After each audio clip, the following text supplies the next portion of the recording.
So this is exciting. Today you get to see me actually sketching. Normally I sketch off camera to keep the video a little bit shorter, and I feel like most people want to watch the more, fun part of the art.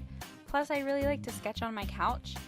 But I do a lot of sketching, just usually off camera sketching. Today's piece is going to be all ink, except for of course this pencil sketch. And I am sketching straight onto the Strathmore Vision watercolor paper. Generally I don't find sketching onto watercolor paper to be all that pleasant because usually it's got a little bit more tooth, or it's a little bit rougher than a normal drawing paper. The Strathmore Vision paper though, it is actually pretty smooth and easy to sketch on, and lines erased really well, which is another problem I have with some other watercolors. Lines just don't erase that well. But they did here, and this is going to be all inked, so I'm not going to be using any watercolor or anything like that. And I'm starting off doing my lines with a black India ink. If you watched my preparing for Inktober video, this is just a really cheap ink that I got at Walmart. I think it's $3 or $4. I really like it because it is waterproof. Next, I am going to be putting a lot of water on this paper, and this technique right here that I'm doing right now is why I wanted watercolor paper, because I wanted to be able to put a lot of water on it to get these ink blooms, which I really like. I think they're really cool. I like to do that with watercolor too, but I just needed my paper to be able to withstand having a lot of water on it. And this paper held up really well. I expected it to, since it's a 140-pound paper. So I was pleasantly surprised at how well it did hold up. I really wanted to keep this more of a simple piece, that way I could keep the focus on her hair. So that's why I'm just doing some simple shading with a light ink wash. And I like how the shading turned out. Also here, I did notice something, and you probably have already caught it. For some reason, I forgot to sketch in eyebrows originally, so this does throw the piece off a little bit and maybe make the forehead a little bit too short.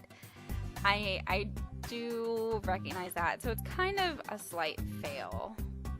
Also, I think this is the first time I've ever forgotten eyebrows on a piece, which just proves that there's a first for everything. The galaxy pattern has been really popular over the last couple years, which is fine with me because I love space.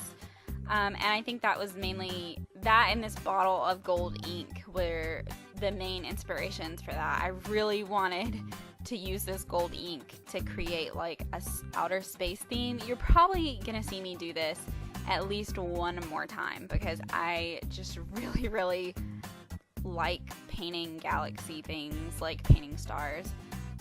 But it'll look a little bit different than this. I know plenty of people have painted galaxy everything, and this probably isn't the most unique idea, but I really wanted to do my own version and see how it turned out. And I really did like how it turned out. You've probably seen me a couple times like shaking the gold ink already. That is one thing about this gold ink. The pigment likes to set, like the gold pigment will settle to the bottom, so it needs to be shaken every now and then. You can actually tell, like if you look at the bottle of gold ink, it kind of looks like it's bubbling or moving. Whatever the solvent is, it just works in a very interesting way. It smells weird for one, and it also will like reawaken pigment.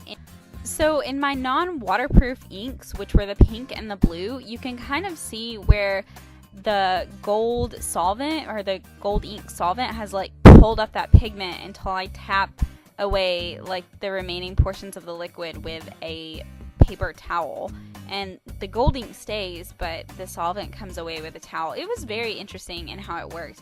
I really do like the ink. It's a really fun ink to use. And that's it. The ink is all dry.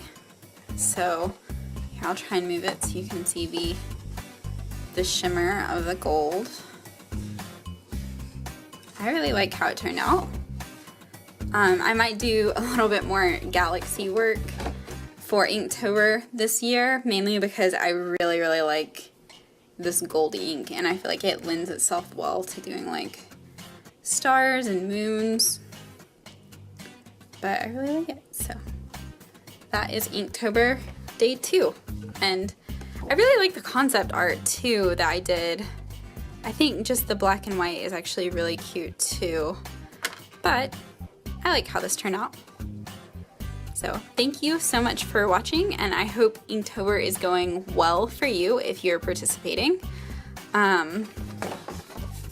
If you want to leave a comment below and you are participating, let me know what your Inktober theme is. Are you following the plots? Are you coming up with something every day? Or did you come up with a theme for yourself? And what kind of stuff are you doing for Inktober? I'd like to hear about it. Thanks so much, and I will see you guys